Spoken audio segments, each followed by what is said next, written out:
여러분 요즘 들어 건강에 대한 관심도가 나날이 높아지고 있는 것 같습니다. 왜냐하면 그만큼 병도 많아졌고 또 수명이 연장되었기 때문이죠. 그래서 어떻게 하면 건강하게 살 수 있을까? 어떻게 하면 덜 늙고 또 잘 늙을 수 있을까가 중요한 관심사로 현대인들에게 자리 잡아가고 있습니다. 그러나 안타깝게도 이 관심도만큼 수명률이 줄지 않았다는 것이 문제입니다. 최근에 서울 아산병원 노년내과의 정희원 교수라는 분이 그 노화를 연구한 결과를 발표하셨는데 놀랄 만한 사실 두 가지만 살펴보겠습니다. 첫 번째는 지금의 30, 40대가 부모 세대보다 더 빨리 늙고 있다는 겁니다. 이것이 전 지구적인 현상이라고 해요. 젊은 세대에서 노화가 가속이 되고 있습니다. 암 발생률만 봐도 알 수 있었는데, 자, 90년대 이후로 20대, 30대의 암 발생이 90년대에 비해서 2020년도에 25%나 증가하게 되었습니다. 정말 이 젊은이들의 암 발생률이 계속 증가하고 있는데요. 또한 두 번째 사실은 현대인의 노쇠 지수가 있습니다. 같은 연령별 고장난 정도를 말하는 건데 이 현대인의 노쇠 지수가 점차 높아지고 있답니다. 선진국에서 연구 결과 90년대의 5, 60대보다 현재 지금의 5, 60대가 고장이 더 많이 나 있답니다. 참 납득하기 어려운 얘기죠. 그죠? 의학기술이 엄청 발전하고 있는데 왜 이런 일이 발생하고 있을까? 이 점에 대해서 아산병원 정희원 교수님이 이 현상에 대해서 이렇게 지적했습니다. 의학기술의 발달하는 속도가 사람들의 생활 습관이 나빠지고 있는 속도를 따라가지 못하는 것이다 라고 하셨어요. 이해되셨죠? 그럼 안 좋은 생활 습관은 구체적으로 무엇이냐? 세 가지를 드시더라고요. 전 세계적으로 신체 활동량이 감소했대요. 그러니까 운동이 상당히 부족하다는 겁니다. 두 번째, 초가공식품을 포함한 여러 가지 당분이 들어있는 음식을 많이 섭취한대요. 세 번째, 첨가당, 즉 설탕을 넣어서 만든 음식, 첨가당 사용량이 전 세계적으로 증가했답니다. 이 부분들이 바로 노화를 가속시키는 인자들로 작용을 했다는 거죠. 자, 여러분 보세요. 의학기술이 발달하고 사람들이 요즘 건강에 관심이 있어 보이지만 실제로 젊은 층들은 암으로 계속 죽고 어른들의 노화 속도는 점점 가속화되고 있다는 것이죠. 왜 그럴까요? 생각으로는 마음으로는 건강해야지 오래 살아야지 하면서 이것을 실제적으로 노력을 하는 것은 없다는 겁니다. 다들 노화는 싫어하죠. 노화가 가속화되는 일은 끊어내기를 싫어하는 거예요. 왜? 여전히 맛있고 재밌고 편안한 것이 좋은 거예요. 입에 좋은 음식이 좋은 게 아니라 몸에 좋은 음식이 좋은 거죠. 내 기분이 좋은 일을 하는 게 아니라 몸에 좋은 운동을 해야 하는데 그건 싫은 겁니다. 그래서 의학기술이 발전하던 말던 상황은 악화되어 가고 있어요. 여러분, 이것이 의학계통의 일뿐만 아니라 신앙도 똑같습니다. 제가 교회들을 이렇게 리서치해 보면 교회들의 사역 기술이 날마다 늘어갑니다. 행사를 치르고 프로그램을 치르는 능력도 탁월해서 또 목회자들이 교회를 경영하는 능력도 점점 대단하고 리더십도 높아지고 있어요. 그리고 예배의 숫자도 분명히 늘어났습니다. 사실 예전에 비해서 교회는 엄청나게 발전을 했죠. 그런데 아이러니하게 사람들의 신앙은 제자리입니다. 성장이 안 된다는 거예요. 젊은 세대들을 보게 되면 교회에서 부모 세대들보다 그 부모 세대가 젊었을 때보다 지식이 많고 덩치는 커졌는데 영적으로 보면 애들이 벌써 늙어버려서 아무런 힘도 없이 빈약해져 버렸고요. 교회에 있는 부모님 세대들은 어느새 지금의 상황에 익숙해져 버려서 영적 노쇠 현상이 가속화되고 있는 겁니다. 자, 그뿐 아니라 제가 기사를 보고 정말 놀랐는데 한국의 상황을 한국 사람이 기사를 적은 게 아니라 뉴욕타임즈 칼럼니스트 로스 다우서트라는 사람이 우리나라에 대해서 이 부분을 지적했어요. 우리나라 출산율이 너무 심각하다는 거예요. 이제 분기별로 아이들이 줄어가고 있는데 이제 0.1명이 분기 기간 동안에 줄어서 0.7명이래요. 우리나라 출산율이 0.7명이요. 그러니까 사람들이 한 명도 지금 낳지를 않는다는 겁니다. 이거를 우려하면서 이 칼럼니스트가 뭐라고 적었는지 여러분 들어보세요. 한국은 흑사병이 창궐해서 인구가 급감했던 14세기 중세 유럽 시기보다 더 빠른 속도로 인구가 감소하고 있다고 얘기했습니다. 너무나도 충격적인 사실 아니에요? 흑사병이 역사했던 때보다 한국인들의 인구가 이렇게 감소하고 있답니다. 또 이 사람이 또 다른 칼럼 하나를 썼는데 그 제목이 뭐냐면 한국은 소멸하는가라는 거예요. 제목이 한국은 소멸하는가.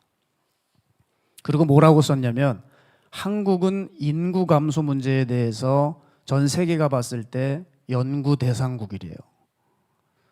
자, 보십시오. 자기만 알고 싶은 마음, 자기 고생하기 싫다고 그냥 편하게 살자고 아이를 안 낳다가 나라가 이 지경이 된 겁니다. 여러분, 이제는 애국하는 게 쉬워졌습니다. 아이를 낳으시면 됩니다. 아이 낳는 게 애국이에요. 제가 어느 교회 예배를 드리는데 그 담임 목사님이 이런 사태가 얼마나 걱정이 됐냐면 젊은 부부들에게 무조건 아이 셋을 낳으라고 강조하시더라고요. 그리고 셋을 낳는 가정은 우리 교회에서 학비를 다 대겠다. 여러분, 이게 우스갯소리가 아니라 오죽하면 이렇게 하셨을까? 그런데 교회 문제는 더 심각합니다. 우리나라 출생률이 줄어가는 거는 고사하고 지금 교회 안에서 사람들의 중생률이 거의 없어요. 그러니까 새롭게 태어나는 사람들이 없고 가뭄에 콩나듯 하고 있다는 겁니다. 여러분, 이 상태로 교회가 흘러가게 되면 교회는 어떻게 되느냐? 박물관 교회가 됩니다. 자, 박물관의 시간 개념은 언제죠? 과거죠. 박물관은 과거입니다. 박물관은 미래를 논하지 않아요. 오죽하면 교회가 박물관 교회가 될까? 도무지 하나님의 사람들이 나오지 않고 우리가 주목할 만한 신앙이 나오지 않아서 이미 쓰셨던 사람들, 그런 성인의 사진이나 액자에 걸어두고 그들이 보았던 성경을 전시해 놓는 그날이 올까 봐 걱정인 거예요. 기독교인들이 점점 이렇게 신앙을 잃고 줄어가는 거예요. 생각해 보세요. 우리가 출애굽 때는 바로가 이스라엘인의 수가, 히브리인의 수가 계속 증가하니까 두려워했어요. 그런데 지금은 어떠냐면 기독교인은 계속 줄어들고 있고 무슬림은 점차 늘고 있습니다. 저는 길을 걷고 있다가 머리에 두건 쓰고 다니는 그 무슬림 사람들만 봐도 가슴에 확 두려움이 느껴져요. 왜냐하면 꽤 증가했습니다, 숫자가. 마음이 그래서 급해졌어요. 그래서 빨리 사람들을 전도해야 되겠다는 마음이 들었고 우리 교회 전도대가 그런 이유로 출범을 했습니다. 그래서 지금 전도대들이 인천 전 지역에서 영혼을 건지는데 승부수를 던지고 계신데 길거리 전도, 관계 전도, 모든 전도를 다 동원해서 우리 교회가 한 영혼이라도 건지자라고 하고 있어요. 여러분, 왜 이렇게 전도대가 시작이 되었냐면 이 옆에 가자동에서 신천지가 사람들을 다 싹쓸이하고 있습니다. 솔직히 말해서 이 앞은 속된 말로 우리 나아바리 아닙니까? 그런데 그들이 다 집어삼키는 거예요. 얼마나 속이 상하는지. 길거리 전도가 열매가 있건 없건 무조건 나가야 되겠구나. 그래서 이제 전도대들이 나가서 전도를 하는데 제가 보고를 받았는데 이단들이 자기네들 옆에, 전도대 바로 옆에 부스를 차려서 그렇게 방해하고 공격을 한다고 하더라고요. 그러나 우리 전도대들이 계속 뛰면서 감사하게도 건져지기 시작했어요. 매주 사람들이 오시는데 지지난주는 파키스탄 가정이 전도가 됐어요. 파키스탄은 무슬림 국가 아닙니까? 근데 그 가정이 건져졌습니다. 그리고 감사한 건 이분들이 한국어를 잘 구사하세요. 그래서 설교를 다 알아들으시는 거예요. 그래서 지금 너무 기쁘게 신앙생활을 하고 계시대요. 지금 거리에서 우리 교회 전도대들이 이단들과 싸워가면서 전도하고 계십니다. 얼마나 든든하고 감사한지 모르겠어요.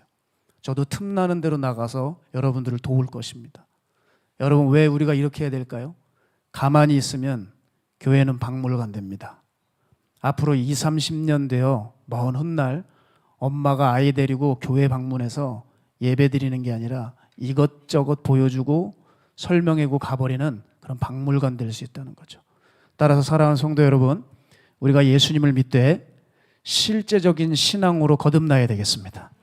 결국 우리가 살아있는 신앙으로 나아가지 않으면 문제가 심각해지는데, 우리 신앙이 살아있지 않으면 내 개인 구원의 문제도 흔들리겠지만 한국 기독교 자체가 흔들릴 수 있다는 사실을 잊으시면 안 됩니다.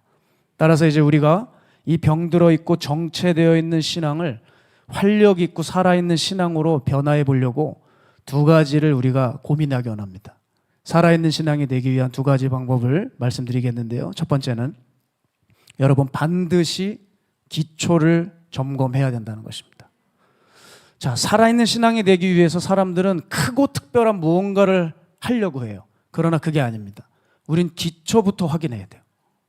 믿음이 좋건 그냥 그렇건 별로건 서 있어야 되는 거 아니겠습니까? 그러려면 기초를 확인해야 돼요.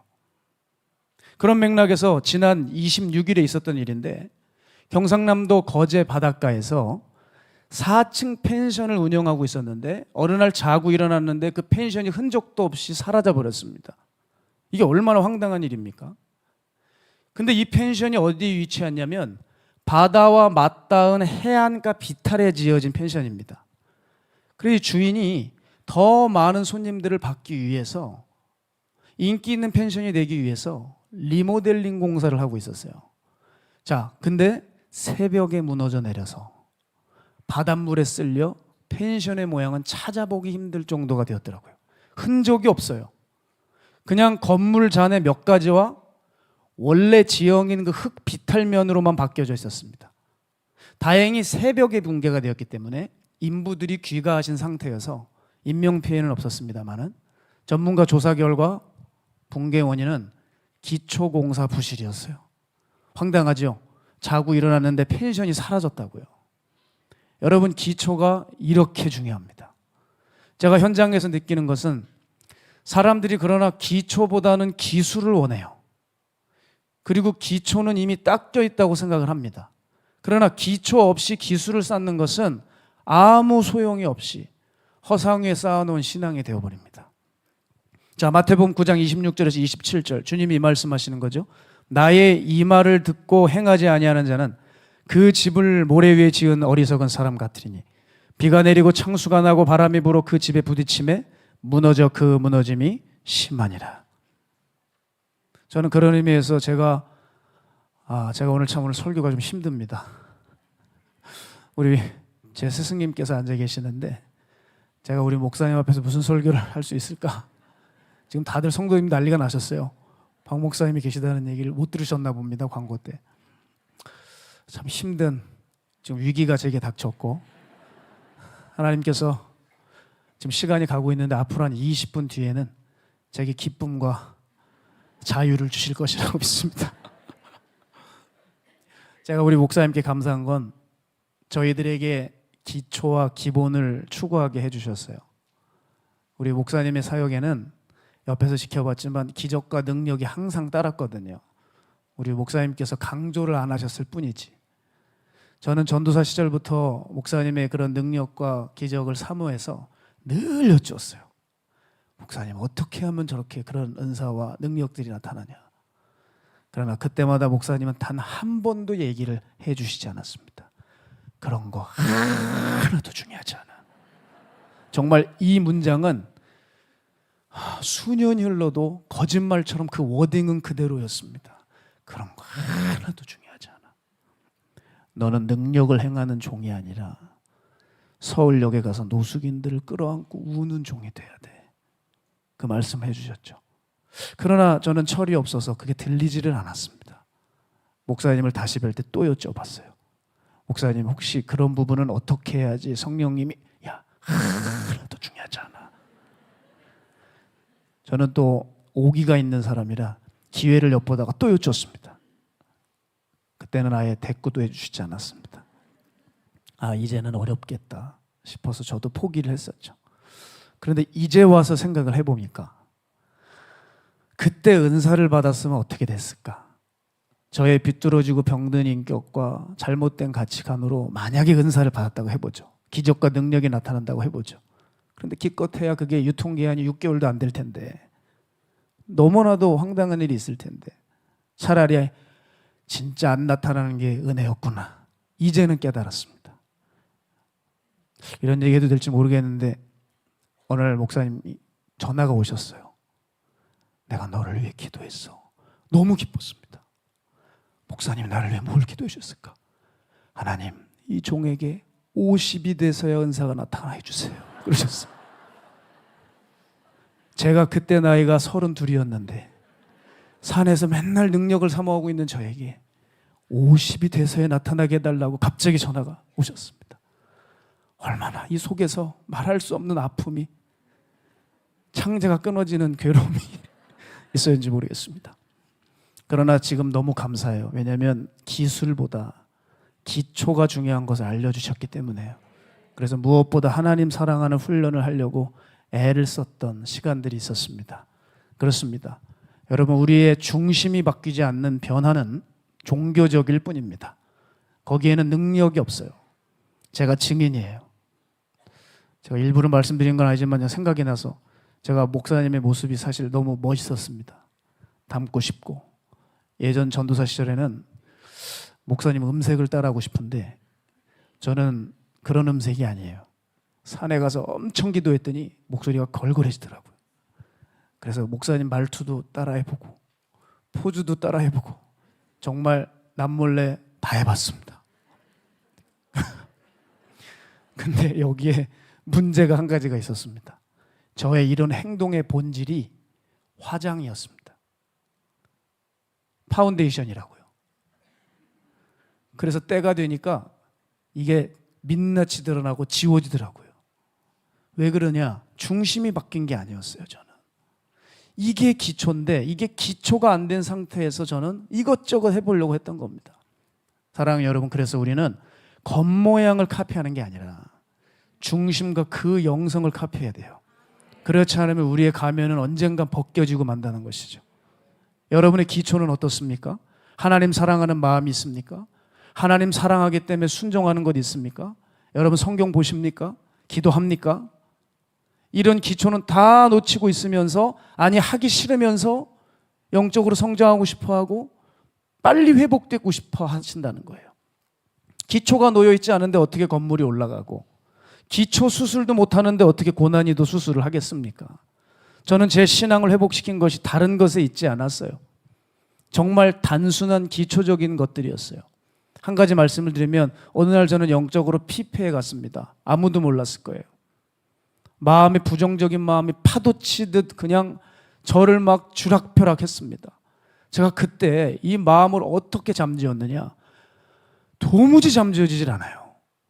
근데 한 가지를 했어요. 핸드폰에 있는 성경을 읽어주는 프로그램을 하나 클릭해서 산상설교를 틀어놨어요. 그것도 힘이 없어서 누워서 그냥 그걸 틀어놨습니다. 그런데 그 하나님의 말씀이 들려오는데 정말 신기한 일이 일어나더라고요. 그 파도처럼 뛰놀던 마음이 하나님의 말씀의 권위 아래 순복하는 체험을 했어요. 아, 진짜 말씀이 능력이구나. 목사님이 말씀하셨듯이 이 산상설교가 정말 진리구나. 제가 그때 다시 깨닫게 되었습니다.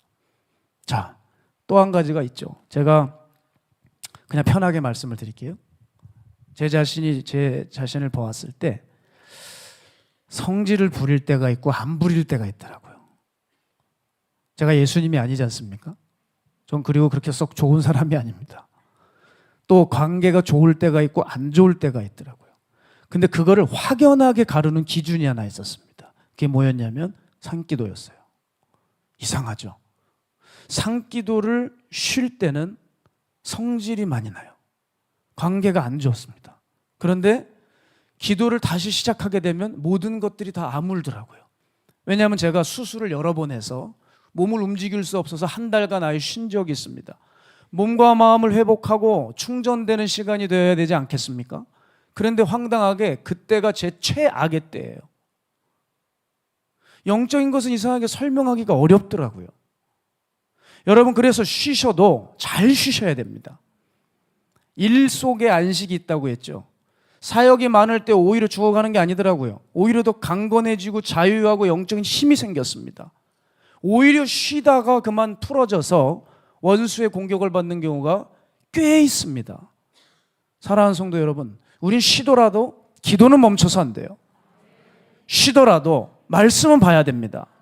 기초는 절대 허무는 것이 아닙니다. 따라서 살아있는 신앙이 되려면 뭔가 거창한 것을 해야 하는 것이 아니라 시간도 그렇게 많이 필요하지 않습니다. 여러분 기도하시는데 시간이 얼마나 걸리시겠습니까? 그냥 이 자리에서 무릎을 꿇는데 얼마나 걸리세요? 바지 이렇게 좀 걷고, 바지 찢어질까 봐 바지 한번 걷고 이렇게 내리면 3초 걸립니다. 성경 피시는데 여러분 몇 초 걸리십니까? 2초 정도 걸리지 않겠어요?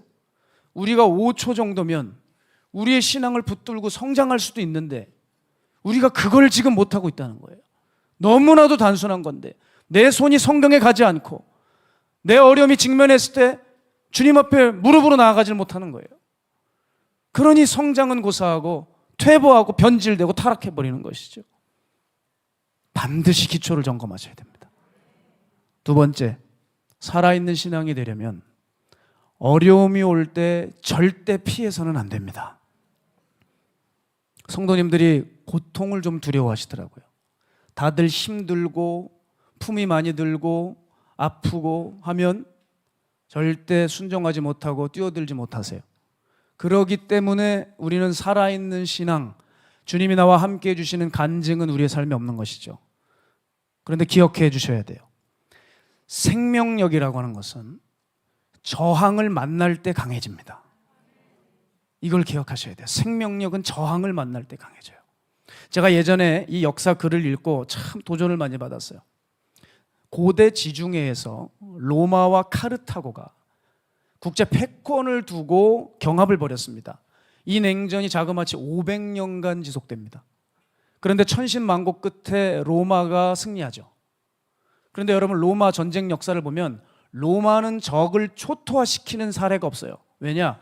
로마라고 하는 나라는 관용이라고 하는 덕목을 중시하는 나라입니다. 그런데 이상하게 카르타고전을 치룰 때 로마가 이 치미는 분노를 억제하지 못해서 그만 카르타고를 이기는 것에 끝내는 게 아니라 아예 불태워버렸어요. 그때 이 로마의 스키피오 장군이 군대를 끝까지 말렸습니다. 그런데 여론은 불질러야 된다. 카르타고를 불질러야 된다. 여론이 너무 들끓으니까 스키피오 장군이 막을 수가 없는 거예요. 그런데 카르타고는 불타버렸습니다.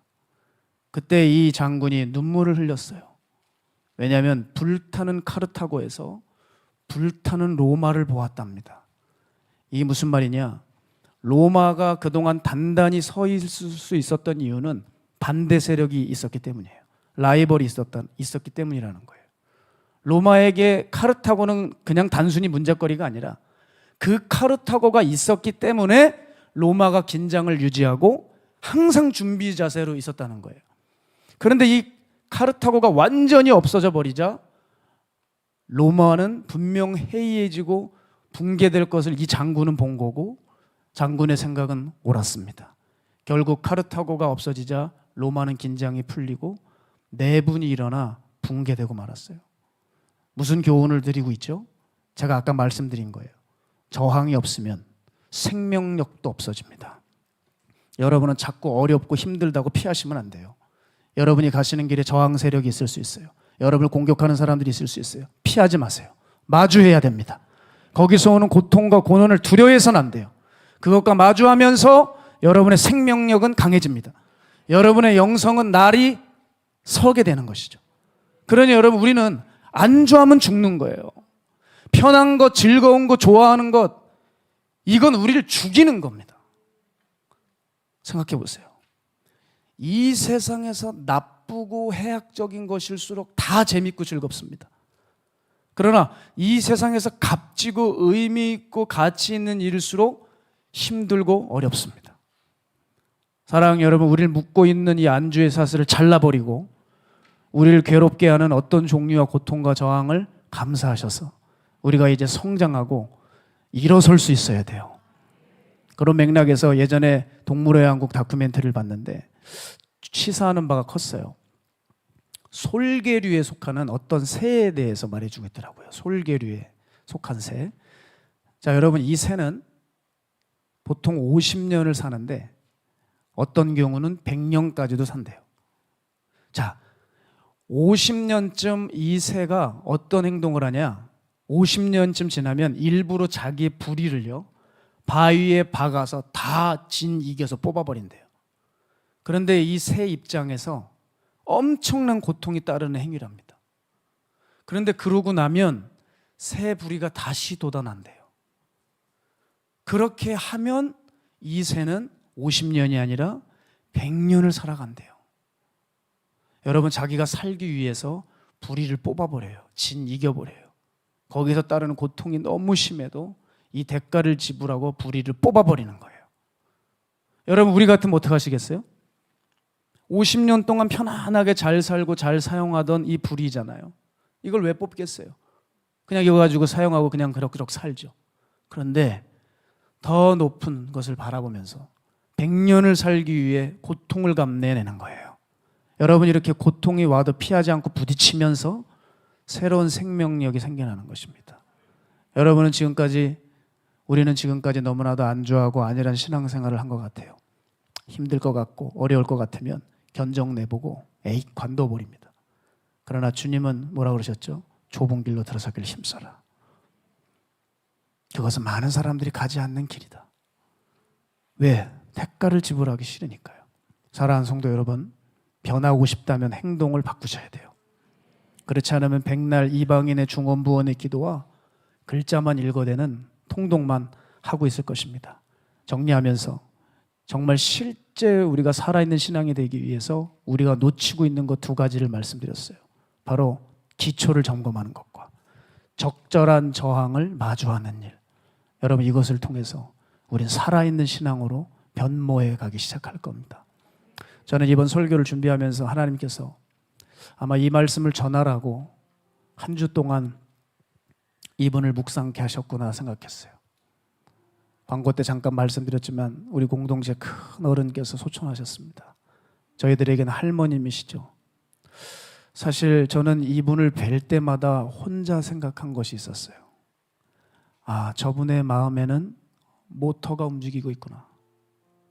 그런데 저 모터는 아주 조용하고 은밀히 돌아가고 있어서 사람들이 저분이 뭘 하고 있는지 잘 모르는구나. 그리고 게다가 이분은 자신을 숨기려고 하셨어요. 너무나도 본인이 아름답게 걸어온 족적조차도 지우려고 하시는 거예요. 제가 인상 깊은 건 뭐냐면 우리 박 목사님 사택에 목사님들이 이렇게 오시면 함께 이제 식사를 하자고 권유를 드리면 본인이 낄 자리가 아니시라고 늘 숨고 뒷걸음질을 치셨어요. 늘 그러셨습니다. 사실 교회 생활을 하다 보면 자기를 드러내고 싶은 사람이 얼마나 많은지 몰라요. 낄 때 안 낄 때 그냥 다 들어가고 싶은 사람이 얼마나 많은지 몰라요. 그러나 할머님의 삶은 좀 다르셨어요. 늘 뒷걸음질을 치시고 숨으셨지만 신앙의 진도는 누구보다 앞서가셨어요. 남들과 자신을 비교하지 않으시고 자신의 자리를 소중히 여기시고 환경과 상황에 떠밀려가지 않으며 그저 자신의 템포로 자신의 신앙의 보폭을 유지하면서 은밀히 꾸준히 그렇게 걸어가셨어요.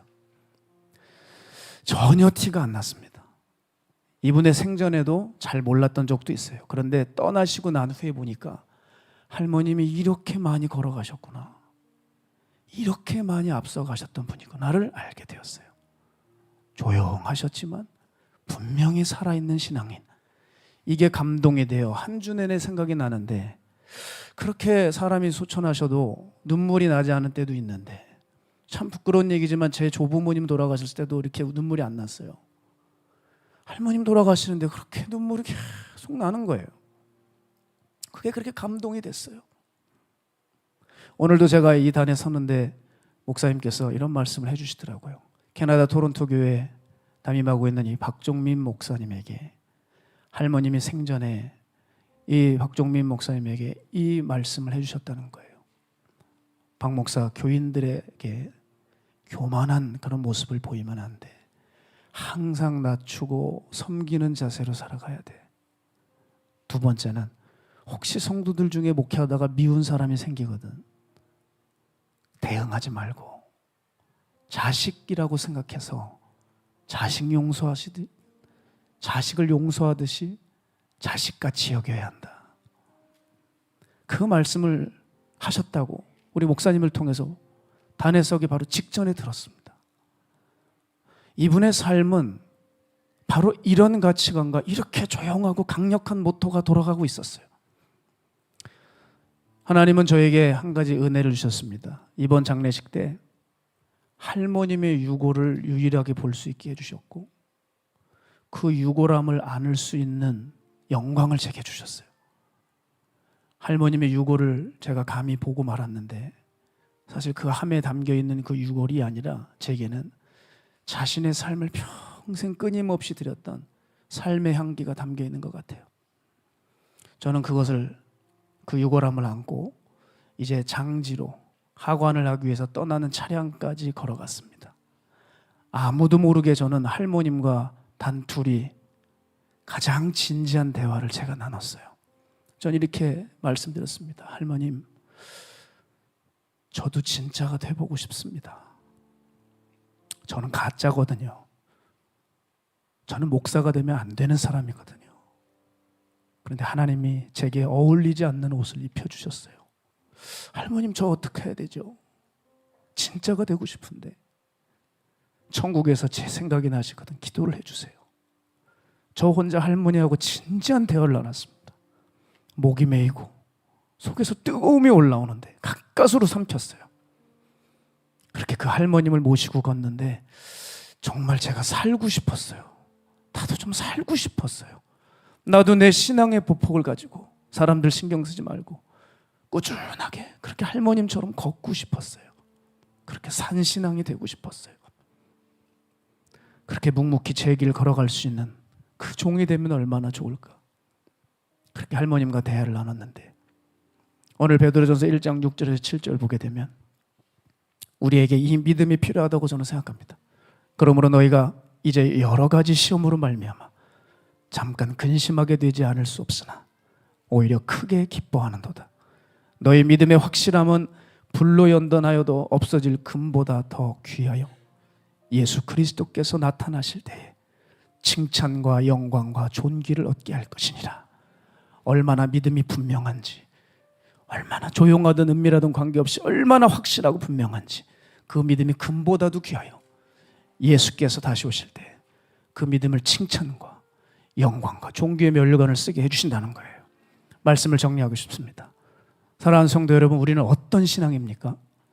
살아있는 빛난 반석 위에 세워진 신앙입니까? 아니면 온갖 것들에 다 휘둘리고 부서져 버리고 다 무너져 내린 저 4층 펜션 같은 신앙입니까?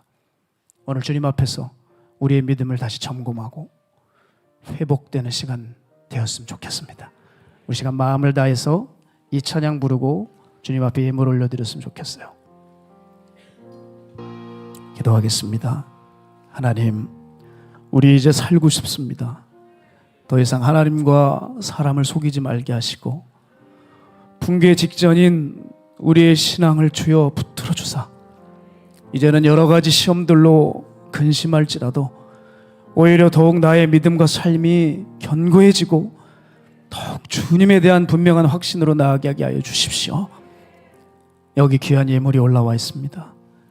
이곳에 쌓여있는 것이 종이 돈이 아니라 하나님을 향한 중심과 아름다운 삶의 흔적들이 담기게 하여 주셔서 하나님 앞에서 우리의 인생 전체가 향기로운 제물이 되게 하여 주시고 이 예물은 특히 주님의 눈물과 눈길이 머문 그곳에 꼭 사용되어서 30배, 60배, 100배의 결실을 맺게 하여 주시옵소서.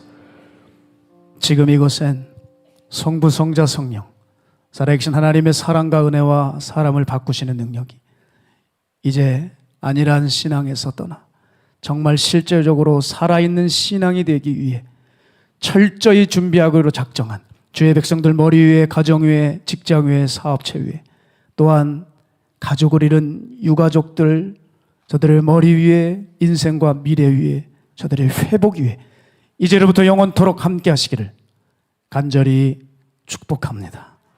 아멘.